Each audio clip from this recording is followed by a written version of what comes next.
Guys and girls, how do you think the property market has gone the last 18 months? Have people made no money, a lot of money? We're going to give you one real life example of someone who's bought 18 months ago that has made hundreds of thousands and bought a positively geared property. It all sounds too good to be true. It is happening in our market. How to do it, who's done it, we're going to tell you about it. Stay tuned.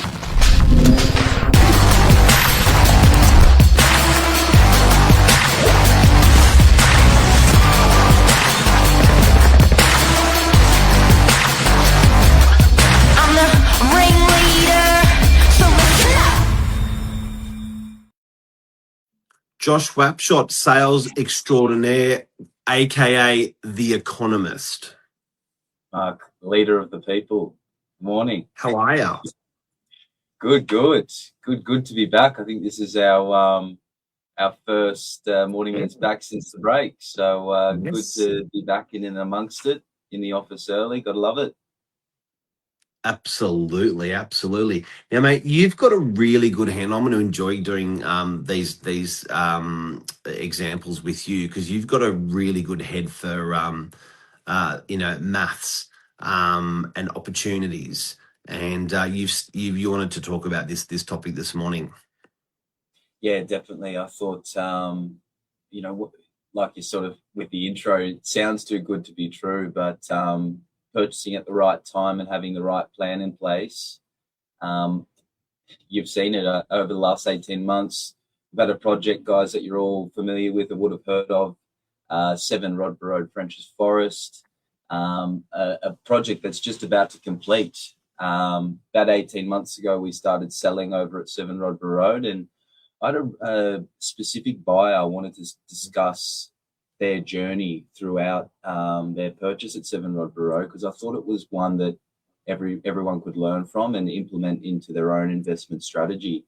Now, this began with a warehouse purchase at the very beginning of the offering of the project. So, guys, if you're not familiar with off the plan, obviously, if you can't see, feel, touch, the developer needs to give some sort of incentive to bring the market into purchase, and that generally is price. So you'll generally have quite an attractive or a very competitive square meter rate on these sales. And obviously, when you're picking the right developer, the right location, this could be a recipe for success, I believe, and we've seen that. With this specific buyer, for example, he's bought a pretty standard warehouse, nothing crazy, nothing big. About 130 odd squares altogether in 2 car spaces. So it's got a nice open floor, 4.5 meter wide, kitchenette, bathroom, and then a nice mezzanine level, carpeted, air conditioning. And essentially we've come to completion now. Now, all these warehouses have been revalued. So initially they would have purchased under superannuation. And I believe they would have left a clause in there with discussions with the developer in regards to being able to re-exchange under a new entity. People will do this for tax purposes or purposes such as this. So essentially, we've come to the end. We're walking into settlement. This buyer's gone and had their property or the warehouse revalued in its current market.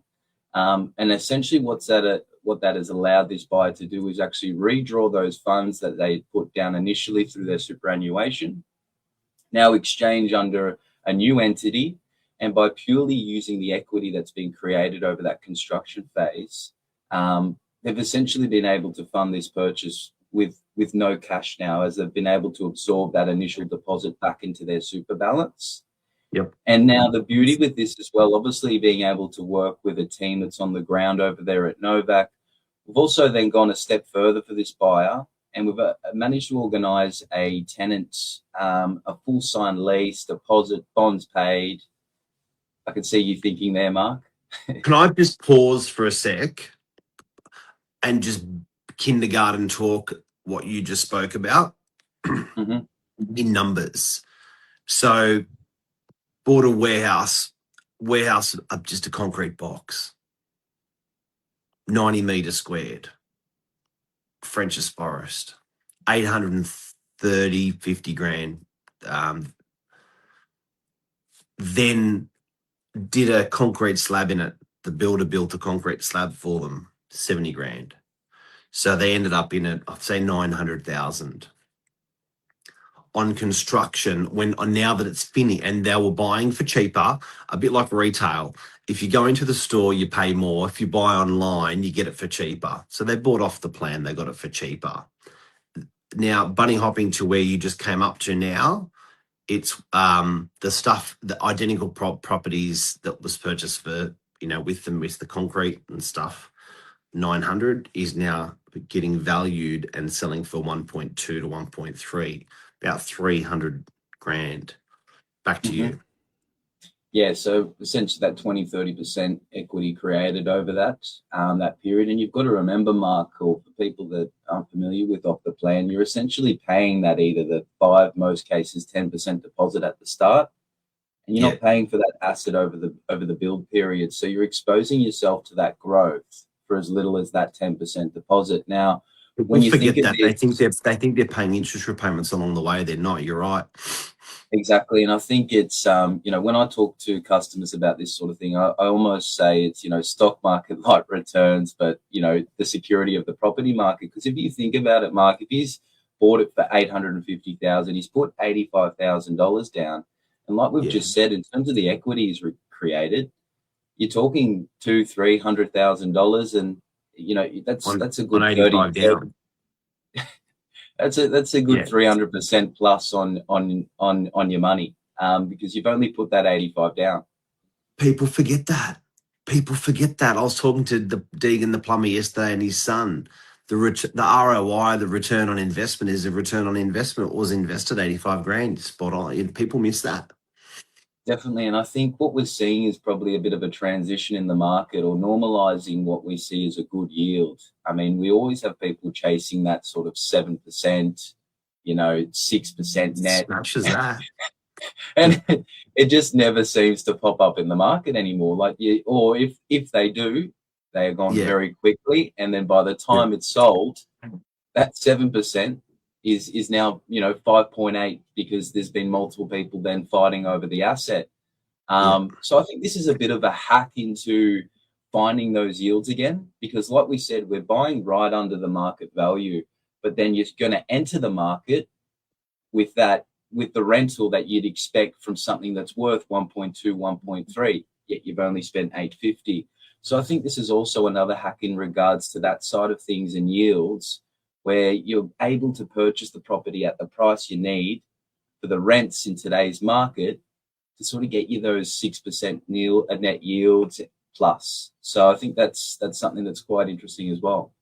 So we've told half the story, which is the purchase and how it was funded and how much it went up in that very, very short period with these unsung heroes. By the way, there was 85 of these warehouses that have done the same, that have done this, and there was 150 storage units for 200 grand that made similar money to these things, percentage wise. The second part of the story is the rentals. Can you explain that? Because now that these warehouses are going to be held by these clients, some are going to sell, most are going to hold. The rent that's coming in is not good. How much is going to be coming out of people's pockets per year? It's close to nothing. It's positively geared after depreciation, I understand. Can you tell us more about that? Yeah, definitely. So look, some cases where I think it was little as $100 you're tipping in at the end of every month. In some cases, you're positively geared, correct. So essentially, again, another benefit I see to off the plan is, especially working with the right agent, is, for our example, we're boots on the ground throughout the construction phase. We've been lucky enough to have a really good relationship. Boots on the ground, Mr. Trump. Yeah. Yeah, really great relationship with the developer and the team down at 7 Rodborough. So we've actually been given some early access to show clients, not only buyers, but tenants for our investors there. So the other big thing was, again, these people haven't settled. They're not paying for it. But a lot of these circumstances, we've actually been able to tie up some leases where the tenants are happy enough with the product to sign a lease, pay a deposit, pay a bond, public liability, IDs, all the rest of it. They're happy to supply all that up front, knowing that they can't move in it tomorrow, next week. Some of these people have waited a good 2-3 weeks just to get in, but have signed and done everything they can, as you would expect from a tenant. So that's the other beautiful side to it, is that essentially these owners are not only walking into a great return on investment in terms of equity, but now as soon as they settle, they've got a tenant in there paying that mortgage, which essentially means what we pointed to, your original cash that you put down as a deposit back in your super fund, nothing spent. Tenant in when you've gone to settle. There's no waiting 3 months. There's no, waiting for the right tenant. You've done all that, towards the end of the construction phase, and you're walking into a fully funded investment. So this example, ex-family that bought the Unsung Heroes 18 months ago. I'm going to go from beginning to end. They put down $85,000 deposit, $84,000 deposit. Value went up to 1.2, 1.3 valuation, and that's what they're selling for now. So they put down they had no interest payments along the way. They bought wholesale. Now it's worth retail. They've also had a tenant found for their property. So when they're funding that purchase price, I missed the mezzanine. They put in a concrete mezz. They got the builder to do it and paid them. So 900 now, 200-300 grand made. Now it's complete. You can walk through. It's beautiful. Can you pull that up on your phone and show us the photo of the building? It looks just stunning. Now it's complete. Now we've also found them a tenant. Ooh. So there you go, guys. That's the top floor. Yeah, see, that's beautiful. Look at that. So you got upstairs is that concrete slab I'm talking about, and then then that's called a mezzanine, and then there's a kitchen, bathroom, and then 91 meters squared on the bottom there. So okay, yeah, well that's what we're talking about, guys. Great, thanks, Josh. Yeah, and then look at that. And then now we've had a tenant for 52,000 sign a lease for that place, which is 1,000 a week. Bear in mind they bought it for 900 with that mezzanine upstairs and everything. Positively geared. And another thing I want to add, Mark, is and there's more. Yeah, the tenants here, guys, is not your typical tenants that you'd expect in these industrial warehouses, especially up from the biggest Bunnings in Australia. I've got medical companies, I've got import-export companies, I've got a natural study science, science type companies up there. These guys have all prepaid, pre-signed, and waiting to get in there. So a very interesting tenant structure in these sorts of developments as well. Yeah, cracker. Thank you so much. Congratulations. And I think also from an agent's perspective, it's a long haul. So you've done great, selling these properties and renting these properties. And it's not an in and out project that we're used to, which, people we can sell a property for within 2 weeks or 4 weeks. These things go on over sometimes 2 years or 4 years, these off the plans. But there's money made. But these people that are buying are not gloating. They're not saying, oh, hey, here's my bag of cash that I made. But as agents, we see this. We think, man, we've got to share this story. This is a really good story. And this is one of the stories today. Definitely. Have a great day, legend. Thanks, everyone, for watching. Hope you enjoyed this journey. See ya.